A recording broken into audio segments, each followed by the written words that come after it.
Bab 6823.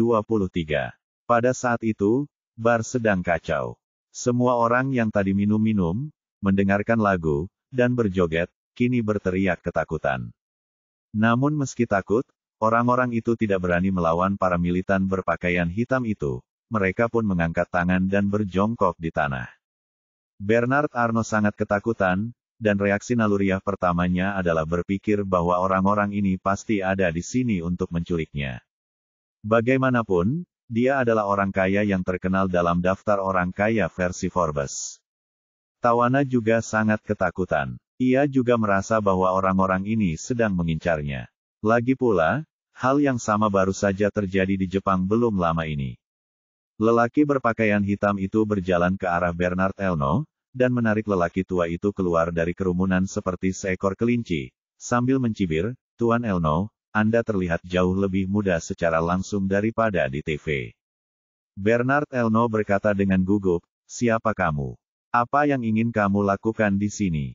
"Apa?" Pria berpakaian hitam itu tertawa muram dan berkata, "Tentu saja kami di sini untuk mencari kekayaan. Dan kami juga ingin melakukan beberapa gerakan besar untuk menunjukkan kepada dunia tentang keberadaan dan kemampuan kami." Setelah itu, dia mengangkat alisnya dan tersenyum pada Bernard Arnault. "Ayo, Tuan Arnault, angkat teleponmu dan hubungi pejabat tertinggi yang kamu kenal di Maladewa untuk memberitahu mereka situasi di sini dan meminta mereka mengirim pasukan elit untuk menyelamatkanmu." "Oh, ngomong-ngomong, aku hampir lupa. Maladewa tidak punya prajurit elit. Mereka hanya prajurit kelas 3 dengan pelatihan dan perlengkapan yang buruk." Bernard Arnault sangat gugup dan berkata dengan takut-takut, "Jangan khawatir, saya pasti tidak akan melaporkan masalah ini kepada siapapun secara diam-diam. Jika Anda menginginkan uang, semua uang tunai di Pulau White Horse dapat diberikan kepada Anda. Jika uang ini tidak cukup, berikan saya nomor rekening bank dan saya dapat meminta asisten saya untuk mentransfernya kepada Anda sesegera mungkin. Selama Anda tidak menyakiti kami, semuanya akan baik-baik saja." Ekspresi pria berpakaian hitam itu tiba-tiba menjadi sangat ganas. Dia mengangkat tangannya dan menamparnya, menyebabkan darah mengalir dari sudut mulutnya. Dia mengumpat dengan marah, "Kau pikir aku bercanda? Aku sudah menyuruhmu menelepon dan kau harus melakukannya. Jika kau mengatakan satu kata omong kosong lagi, aku akan mematahkan kedua kakimu." Baru saat itulah Bernard Arnault menyadari bahwa pihak lain sebenarnya ingin dia meminta bantuan. Jadi dia bertanya dengan ragu-ragu, "Saya punya informasi kontak Menteri Pertahanan mereka.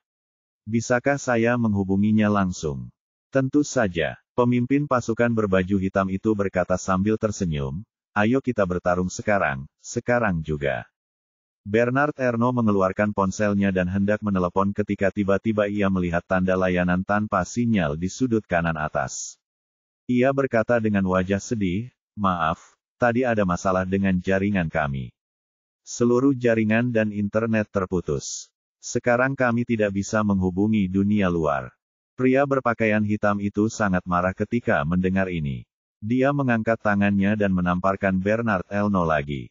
Dia merontokkan dua gigi belakangnya dan dengan marah mengumpat, "Apa kau bercanda? Pulau sebesar ini, dan tidak ada internet." "Benar." Bernard Arnault ditampar dua kali berturut-turut, merasa sangat dirugikan dan ketakutan. Dia hanya bisa tersedak dan berkata, "Awalnya jaringan dan komunikasi kami baik-baik saja, tetapi entah bagaimana tiba-tiba terputus. Saya bilang saya ingin seseorang memeriksa apa yang terjadi, dan kemudian Anda datang." Pria berpakaian hitam itu juga mengeluarkan ponselnya saat ini, melihat ke bawah dan melihat memang tidak ada sinyal, dia langsung marah besar. Apa yang ingin ia lakukan hari ini adalah membuat suatu acara global untuk mencapai berbagai tujuannya. Namun sekarang jaringan terputus dan semua rencana terpengaruh. Dengan geram, dia mencengkeram kerah Bernard Arnault dan berkata dengan mata merah, "Aku tidak peduli metode apa yang kau gunakan, kau harus memberitahu pihak berwenang Maladewa, kalau tidak aku akan membunuhmu." Setelah itu, dia menatap Tawana yang ketakutan di antara kerumunan dan berkata dengan dingin, "Nona Sweet, Anda adalah bintang internasional papan atas. Apakah Anda punya cara untuk menghubungi pejabat Maladewa?" Tawana menggelengkan kepalanya seperti mainan dan berkata dengan nada berbisik, ini pertama kalinya saya ke Maladewa, dan saya tidak memberitahu mereka secara resmi sebelumnya. Oh sial, pemimpin pasukan berbaju hitam itu mengambil pistol dan menembak lutut kanan Bernard Elno. Peluru itu langsung menghancurkan tempurung lututnya, dan serpihan tulang serta sejumlah besar darah dan daging menyembur keluar. Bernard Elno terjatuh ke tanah dengan keras, berguling-guling kesakitan, dan berteriak seperti babi yang sedang disembelih. Pria berpakaian hitam itu mengarahkan pistolnya ke arahnya dan berkata, Pulau Baima adalah pulaumu. Kamu akan bertanggung jawab atas masalah apapun yang muncul di Pulau Baima. Aku tidak peduli metode apa yang kamu gunakan, tetapi kamu harus menemukan cara untuk memulihkan jaringan untukku. Bernard Elno menahan rasa sakit yang hebat dan berkata kepada manajer, cepat dan cari cara untuk memberitahu teknisi agar memeriksa peralatan untuk melihat apakah ada masalah dengan peralatan tersebut. Pria berpakaian hitam itu berkata kepada beberapa anak buahnya, bahwa orang itu bersamamu. Jika ada yang mencoba berbuat curang, tembak dia di tempat. Oke, beberapa orang langsung mengangguk dengan berat dan menarik keluar manajer yang ketakutan itu. Pada saat ini, pemimpin pasukan berpakaian hitam itu melangkah ke atas panggung tempat Tawana baru saja tampil, memegang mikrofon dan tersenyum, jangan takut, semuanya. Perkenalkan diri saya, nama saya Wan Tian Xiao, dan saya anggota organisasi tentara bayaran terkenal Front Cataclysmic Hall. Selama kalian bekerja sama dengan kami, saya tidak akan menyakiti siapapun dari kalian. Namun, jika ada di antara kalian yang berani mempermainkan saya pasti akan menembak kepalanya. Istana 10.000 naga. Banyak orang di kerumunan itu tercengang. Ini tentu saja termasuk Hamid. Pikiran pertama Hamid adalah segera mengungkapkan identitasnya dan memberitahu Wan Tian Xiao dari tentara Front Cataclysmic bahwa dia memiliki hubungan yang sangat baik dengan bos mereka Joseph Wan. Namun detik berikutnya, dia tiba-tiba menyadari ada sesuatu yang salah. Dia tidak tahu seperti apa gaya balai Front Cataclysmic sebelumnya, dan dia tidak tahu apakah balai itu akan melakukan serangan teroris serupa. Namun, setelah ditaklukkan oleh Charlie, tentara Front Cataclysmic tidak akan pernah melakukan hal seperti itu. Terlebih lagi, Charlie sendiri ada di pulau itu. Apalagi Wan Tian Xiao, bahkan jika Joseph Wan datang, dia tidak akan berani bertindak gegabah. Ini berarti pria di depannya yang menyebut dirinya Wan Tian Xiao sama sekali bukan dari tentara Front Cataclysmic. Lalu mengapa dia berpura-pura dari tentara Front Cataclysmic? Otak Hamid bekerja cepat, dan dia tiba-tiba teringat bahwa sekelompok orang ini telah bertindak di luar kebiasaan dan ingin memberitahu pihak berwenang Maladewa dan membuat masalah besar karenanya. Dalam kasus ini, mereka pasti mencoba menemukan serangan teroris yang akan mengejutkan dunia dan mendiskreditkan tentara Front Cataclysmic. Pada saat ini, pemimpin pasukan berpakaian hitam yang menyebut dirinya Wan Tian Xiao melihat sekeliling kerumunan yang ketakutan dan melihat Hamid di samping kedua wanita hamil itu.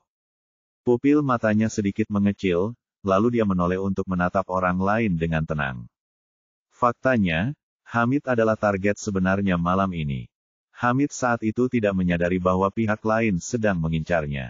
Dia merasa bahwa target sebenarnya kelompok orang ini adalah tentara Front Cataclysmic, atau mungkin organisasi tentara bayaran lain yang bersaing dengan tentara Front Cataclysmic. Jadi dia mulai memikirkan situasinya.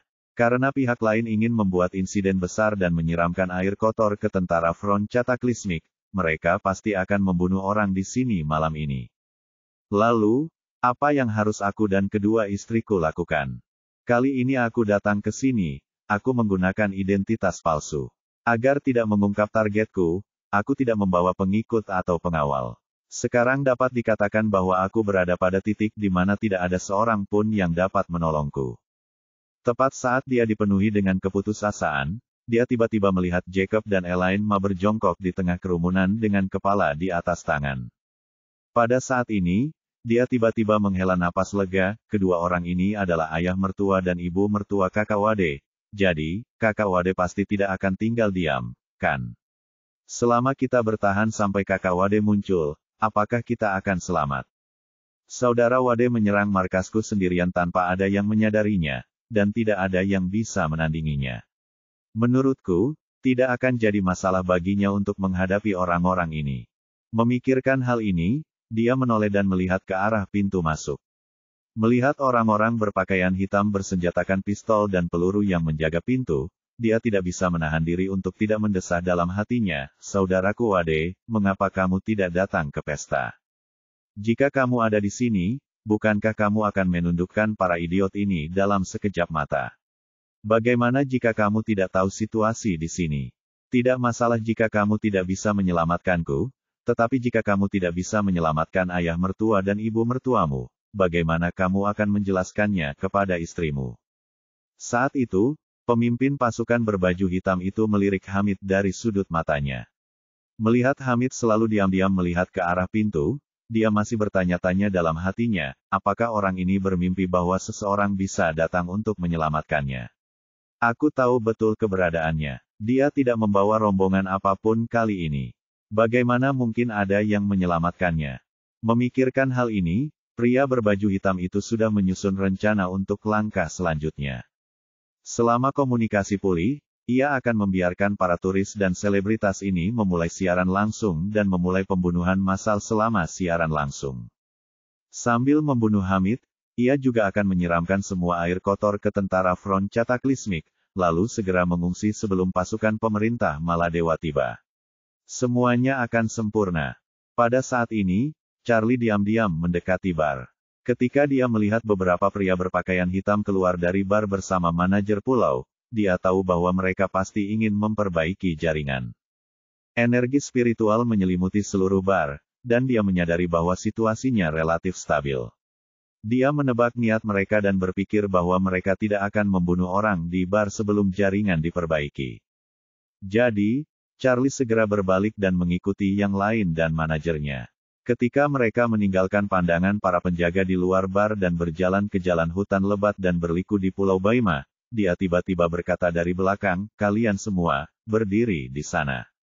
Beberapa pria berpakaian hitam terkejut dan segera berbalik sambil mengarahkan senjata mereka ke Charlie. Pada saat yang sama, beberapa orang menatapnya dengan gugup, dan salah satu dari mereka berkata, "Siapa kamu? Apakah kamu mencari kematian?" Charlie melangkah ke arah orang-orang itu dan berkata dengan tenang, "Benar sekali, kalian mencari kematian. Jika kalian memiliki kemampuan, tembaklah dengan cepat." Manajer itu mengenali Charlie sebagai tamu di pulau itu dan berkata dengan cepat, "Tuan Wade, tolong jangan impulsif. Mereka benar-benar tahu cara membunuh orang. Ada banyak mayat di luar restoran, dan darah berceceran di tanah."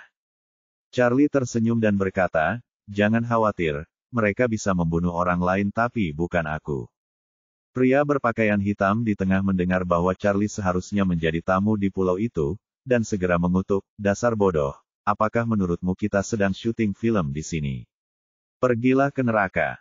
Setelah mengatakan itu, dia menarik pelatuknya tanpa ragu-ragu. Akan tetapi, pada detik berikutnya, ia tiba-tiba menyadari bahwa pelatuk yang biasanya dapat ia tarik dengan mudah, kini seolah-olah tersangkut sepenuhnya pada badan senjata, dan ia tidak dapat menariknya sekuat apapun ia mencoba. Pembuluh darah muncul di seluruh lengannya karena mengerahkan begitu banyak tenaga, dan jari-jari pada pelatuk hampir putus karena tenaga yang sangat besar. Rasa sakit yang hebat menjalar ke persendiannya, membuat kepala dan wajahnya berkeringat, tetapi meskipun begitu, pelatuknya tetap tidak bergerak. Dia ketakutan dan berkata kepada yang lain, "Ada yang salah dengan orang ini. Cepat, tembak dia sampai mati." Setelah menerima perintah, beberapa orang ingin segera menarik pelatuknya. Namun, situasi mereka sama dengan pria di tengah, dan mereka sama sekali tidak dapat menarik pelatuknya. Beberapa orang berteriak ketakutan, "Kapten, ada yang salah dengan senjataku, aku tidak bisa menarik pelatuknya." Aku juga." Sang kapten segera ingin menekan tombol panggil pada komunikator untuk meminta bantuan dari rekan satu timnya, tetapi kemudian ia menyadari bahwa tangannya entah kenapa tidak dapat digerakkan. Dia langsung berkeringat dingin, menatap Charlie dengan gugup dan bertanya, "Siapa kamu? Apakah kamu melakukan ini?" Charlie mencibir dan berkata dengan nada menghina, "Ini bukan perbuatan kakekmu, ini adalah sihir kakekmu." Setelah itu, Dia sedikit mengernyit, wajahnya penuh dengan niat membunuh, dan berteriak dengan tegas, katakan padaku, siapa kamu? Apa sebenarnya yang ingin kamu lakukan di sini? Jika kamu berbicara dengan baik, aku akan memberimu kematian yang cepat. Jika kamu berbicara buruk, aku akan membuatmu lebih menderita daripada kematian. Pria itu langsung berteriak dengan marah, siapapun kamu tidak akan bisa mendapatkan sepatah kata pun dariku. Kalau kamu tidak percaya padaku, datang saja ke sini dan coba. Charlie berkata dengan nada meremehkan, aku akan mencobai ibumu. Kau sampah, dan kau pantas mendapatkan masalahku. Setelah berkata demikian, Charlie mengeluarkan kartu kamar dari sakunya, menjentikkan pergelangan tangannya dengan ringan, dan energi spiritual melilit kartu kamar itu dan terbang keluar dengan kecepatan tinggi. Kartu kamar yang terbungkus dalam energi spiritual begitu tajamnya sehingga dapat memotong besi seperti lumpur, dan energi spiritual di sekitarnya bagaikan penghalang, melindungi kartu kamar dari bahaya apapun. Kartu kamar itu melayang di udara dengan suara yang memecah udara, lalu dengan suara desiran, ia mengitari lelaki itu dan memotong kedua lengannya dari bahunya. Bekas luka sebesar mangkuk tiba-tiba muncul di kedua sisi bahu lelaki itu, dan darah menyembur keluar seperti dua alat penyiram api yang meledak, memerciki tubuh dan wajah orang-orang di sekitarnya dengan darah yang panas, lengket, manis, dan amis. Yang lebih ajaib lagi adalah kartu kamar itu tidak ternoda darah. Kartu itu menggambar bayangan putih di udara dan kembali ke tangan Charlie. Pada saat ini, kultivasi Charlie telah membuat kemajuan besar setelah dihancurkan oleh cincin Maria Lynn dan menara harta karun 4 sisi. Meskipun Soul Piercer sudah tidak ada, dia bisa menggunakan apa saja untuk menggantikannya. Bahkan kartu ruangan kecil pun bisa digunakannya untuk membunuh ribuan pasukan. Orang-orang ini belum pernah melihat pemandangan yang luar biasa seperti itu sebelumnya, dan mereka semua ketakutan setengah mati.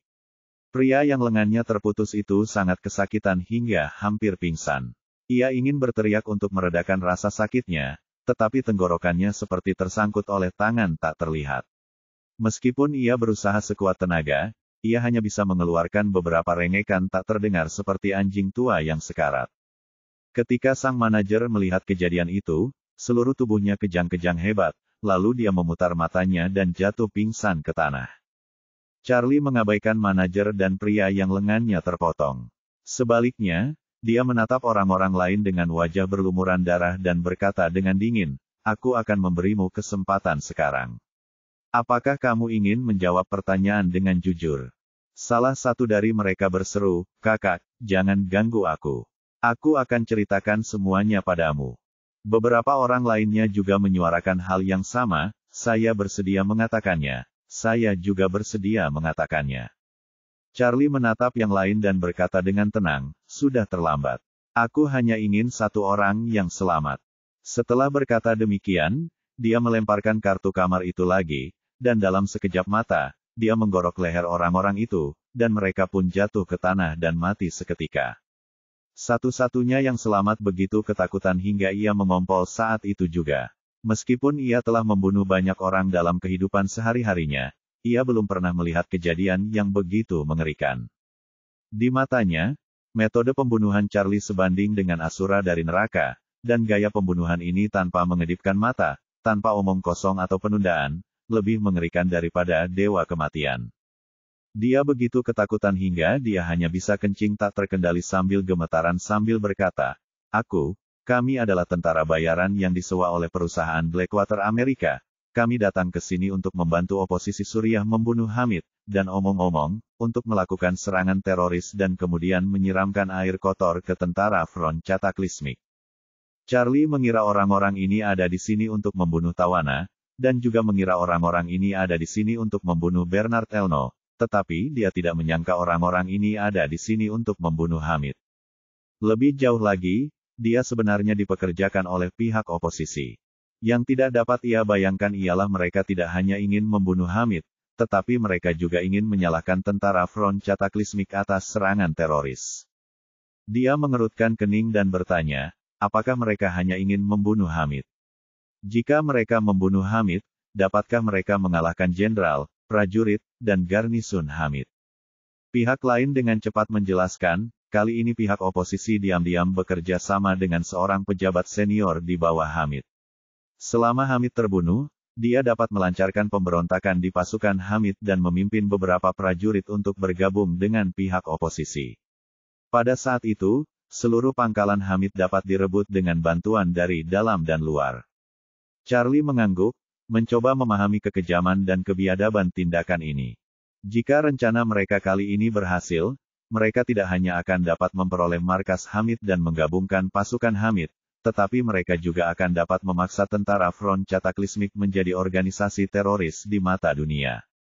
Pada saat itu, mereka bahkan akan dapat bergabung dengan Blackwater untuk menyerang tentara Front Cataclysmic. Jika mereka dapat mengusir tentara Front Cataclysmic, mereka akan membunuh dua burung dengan satu batu. Terlebih lagi, karena Blackwater terlibat dalam masalah ini, mereka pasti memiliki ikatan yang kuat dengan pihak lawan. Sangat mungkin bahwa setelah mengusir istana 10.000 naga, mereka akan berencana untuk mengambil alih posisi pihak lawan. Kemarin Hamid mengatakan bahwa pihak oposisi mengakui kesepakatan sebelumnya antara Front Cataclysmic Dian dan pemerintah. Saya tidak menyangka orang-orang ini benar-benar berencana merampok sesama pencuri. Charlie merasa sedikit jijik. Dia paling membenci orang yang mengingkari janji, mengkhianati orang lain, dan menusuk orang dari belakang. Jika pihak oposisi tidak diberi pelajaran dengan melakukan ini, sejumlah besar infrastruktur yang diinvestasikan oleh tentara Front Cataclysmic di sana mungkin akan berakhir menjadi pemborosan uang bagi pihak lain. Memikirkan hal ini, tiba-tiba dia mendapat sebuah ide. Karena kamu ingin membunuh dua burung dengan satu batu, aku akan membiarkanmu menembak kakimu sendiri. Perusahaan Blackwater telah jatuh ke tangan kakek Wade hari ini. Kau hanya bisa menyalahkan dirimu sendiri karena kebutaanmu. Di dalam bar, pemimpin kelompok berpakaian hitam itu tidak mau hanya duduk di sana dan menunggu sinyal memberi sinyal.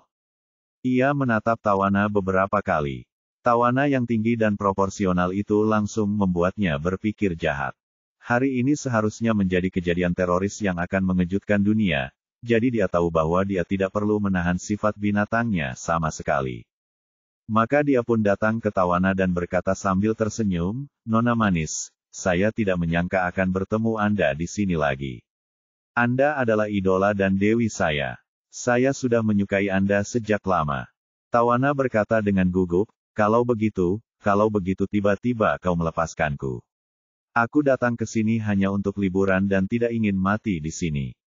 Pemimpin pasukan berbaju hitam itu melirik Tawana dengan acuh tak acuh dan berkata sambil tersenyum, "Nona Sweet, sejujurnya, apa yang kita lakukan hari ini adalah serangan teroris. Bagi saya, semakin besar semakin baik. Kebetulan Anda, seorang bintang besar, juga ada di sini. Bagaimana saya bisa melewatkan kesempatan yang begitu bagus?" Ketika Tawana mendengar ini, dia gemetar gugup dan berseru, "Jika kamu menginginkan uang, aku bisa memberikan semua uangku. Aku mohon kamu tidak menyakitiku." Pemimpin kelompok pria berpakaian hitam itu tertawa cabul dan berkata, "Nona manis, ku dengar Anda sangat terbuka soal hubungan. Saya ingin tahu apakah Anda bersedia bergabung denganku untuk menyiarkan acara dewasa berskala penuh kepada netizen di seluruh dunia saat jaringannya pulih nanti." Tawana begitu takut hingga ia menenangkan kepalanya dengan panik, air mata mengalir di wajahnya. Ia menangis, "Aku mohon padamu, jangan lakukan itu padaku. Aku tidak ingin orang yang kucintai melihatku dalam keadaan menjijikkan itu untuk terakhir kalinya." Pada saat ini, Tawana sudah tahu bahwa baik dia maupun orang di sekitarnya tidak akan selamat malam itu. Orang-orang ini bukan bandit atau bajak laut, teroris mereka. Jika kita jatuh ke tangan orang-orang seperti itu, tidak mungkin kita bisa selamat. Yang dia takutkan sekarang bukanlah kematian, tapi dia takut iblis di depannya akan benar-benar menajiskannya di depan netizen di seluruh dunia. Jika Charlie melihatnya dalam keadaan seperti itu, dia tidak akan bisa beristirahat dengan tenang bahkan jika dia meninggal. Ketika pemimpin pasukan berpakaian hitam itu mendengar menyebut orang yang dicintainya, dia berwajah dan berkata dengan nada sarkastis, "Kau tidak ingin orang lain melihatnya, tetapi aku ingin semua orang di dunia melihatnya. Aku ingin semua orang di dunia melihatmu menang." Pada titik ini, ekspresi bertahap menjadi ganas, dan dia berkata dengan senyum kejam, tidak hanya itu, aku juga akan membiarkan orang-orang di seluruh dunia melihat dengan mata kepala mereka sendiri bagaimana aku membunuhmu. Saya ingin mereka menyaksikan dengan mata kepala mereka sendiri bagaimana berhala dan dewi mereka dihancurkan dan berbaring sedikit demi sedikit sampai mereka mati. Tawana menatap mata lelaki itu dan berteriak sekeras-kerasnya, kau iblis. Iblis terkutuk. Pemimpin orang-orang berpakaian hitam itu tertawa dan berkata, kau benar, akulah iblis. Jika kau jatuh, aku akan memastikan kau berharap mati.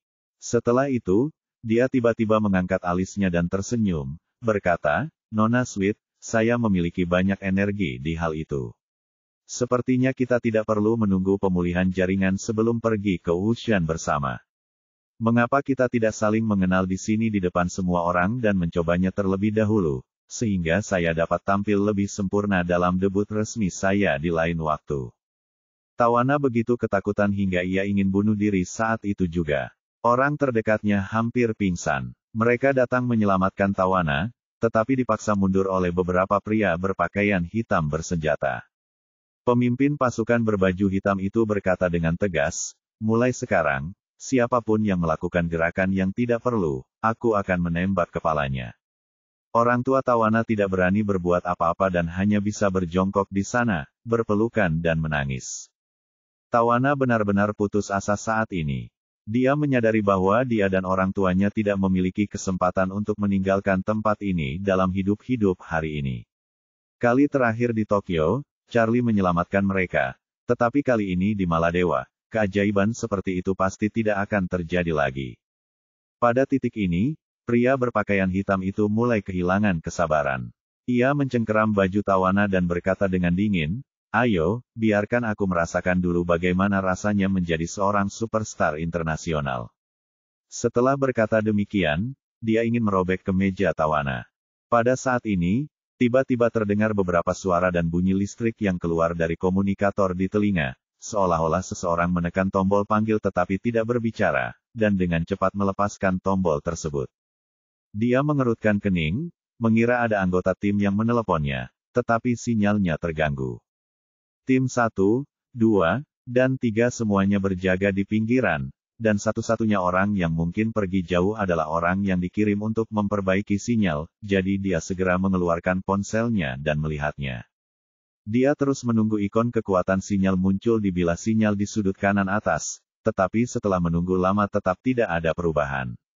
Dia menekan tombol komunikasi dengan kesal dan berkata dengan suara dingin, Pak Tuasu, mengapa sinyalnya belum pulih? Saya masih ingin menyiarkan acara yang bagus secara langsung kepada netizen di seluruh dunia. Terjadi keheningan di komunikator. Alisnya langsung dikerutkan dan dia merasa sedikit risih. Sutua yang dicarinya adalah kapten yang lengannya dipotong dan tenggorokannya digorok oleh Charlie. Dia telah bekerja dengan Lao Su selama bertahun-tahun. Pria ini selalu tenang dan dapat dihubungi serta tidak pernah kehilangan kontak saat menjalankan misi. Tidak pernah ada situasi di mana saya sedikit lambat dalam bereaksi. Setiap kali saya meneleponnya melalui komunikator, dia langsung menjawab, diterima. Fakta bahwa dia tidak menerima balasan segera dari Lao Su di interkom membuatnya waspada. Maka dia segera berdiri dan berjalan keluar sambil menekan interkom, tim 1, temui Lao Su dan lihat apa yang terjadi pada mereka dan mengapa mereka belum merespons. Dia mengira akan ada balasan dari tim melalui komunikator, tetapi tak disangka, di ujung lain komunikator masih saja sunyi senyap. Dia tiba-tiba menjadi gelisah dan berhenti berjalan keluar. Kemudian, dia menekan rasa takutnya dan menekan tombol panggil lagi, tim 2, tim 3, tolong jawab. Tim 2 dan 3 juga merupakan tim yang ia atur untuk berjaga di luar. Termasuk tim, totalnya ada 30 orang. Namun, dia tidak pernah berpikir bahwa tidak ada satupun dari 30 orang yang memperhatikan. Saat ini, hanya ada 6 orang dari 4 tim terakhir yang tersisa di sisinya. Kapten Lao Su dan prajurit ketiga yang baru saja pergi bersama juga kehilangan kontak sepenuhnya. Dia merasa sedikit takut dan berbisik kepada seorang pria berpakaian hitam di dekatnya, keluarlah dan lihat apa yang terjadi di luar. Pria berpakaian hitam yang disebutkan namanya itu sedikit gugup, tetapi dia tidak berani untuk tidak patuh. Dia hanya bisa mengumpulkan keberaniannya dan berjalan keluar dari bar. Tepat saat dia mencapai pintu, dia tiba-tiba berhenti di pintu dan berdiri di sana tanpa bergerak. Ketika pemimpin orang-orang berpakaian hitam itu melihatnya berhenti di pintu, dia berteriak ke arah belakangnya, "Apa yang sedang kamu lakukan? Periksa apa yang terjadi." Tepat saat dia selesai berbicara, kepala pria itu tiba-tiba terjatuh dari bahunya dan bersandar ke kaki pemimpin itu. Di bar, para turis yang dikontrol juga ketakutan setengah mati. Seorang pria yang sehat dan hidup baru saja berjalan ke pintu dan kepalanya terguling ke tanah. Sungguh tidak dapat dipercaya. Pemimpin itu sangat ketakutan hingga wajahnya menjadi pucat. Tanpa sadar, dia melangkah mundur dan berteriak, "Cepat! Ada musuh!" Beberapa militan yang tersisa segera menjadi sangat gugup. Mereka mengangkat senjata dan menatap gerbang dengan waspada, takut bahwa pasukan besar akan menyerbu masuk dari luar. Pemimpinnya benar-benar panik. Dia telah meninggalkan 3 tim di luar dan mengirim beberapa orang dari tim keempat untuk menangani situasi tersebut. Jika mereka semua mengalami kecelakaan, dia pasti akan mati hari ini. Memikirkan hal itu, ia langsung mengarahkan pistolnya ke Tawana dan berteriak, "Siapa dia? Keluar sekarang juga, atau aku tembak dia sampai mati." Setelah itu, ia berkata kepada beberapa anak buahnya, "Jangan arahkan senjata kalian ke pintu, arahkan saja ke sandera di sekitar kalian. Dengarkan perintah saya nanti. Kalau saya bilang tembak, bunuh semua orang." Ketika para sandera di sekitar mendengar ini, mereka berteriak ketakutan. Pemimpin pasukan berpakaian hitam itu hendak berteriak kepadanya ketika dia tiba-tiba menyadari bahwa para sandera di sekitarnya tampaknya telah kehilangan kesadaran secara kolektif dalam sekejap dan pingsan di tempat satu persatu. Ia dan anak buahnya sempat terhanyut dan kebingungan. Awalnya ia mengira orang-orang ini pasti sudah membicarakannya dan ingin berpura-pura mati, tetapi kemudian ia berubah pikiran dan berpikir, orang-orang ini sudah berada di bawah pengawasannya selama ini, bagaimana mungkin mereka punya kesempatan untuk berkolusi? Mungkinkah ketika mereka mendengar senjata akan diarahkan ke mereka, mereka semua pingsan ketakutan? Tetapi bukankah kecepatan dan gerakan ini terlalu seragam? Pemimpin pasukan berbaju hitam itu tampak kebingungan, tetapi ternyata tidak semua sandera pingsan. Ada 3 orang yang masih sadar di tempat kejadian. 1 orang adalah Tawana, 1 orang adalah Hamid, dan 1 orang lagi adalah pria kaya Bernard Elno. Pemimpin pasukan berbaju hitam itu bingung. Ia melihat ketiga orang itu dan bertanya, "Kenapa kalian bertiga tidak pingsan?" Tawana tidak mengerti mengapa orang tuanya tampak langsung pingsan seperti orang lain.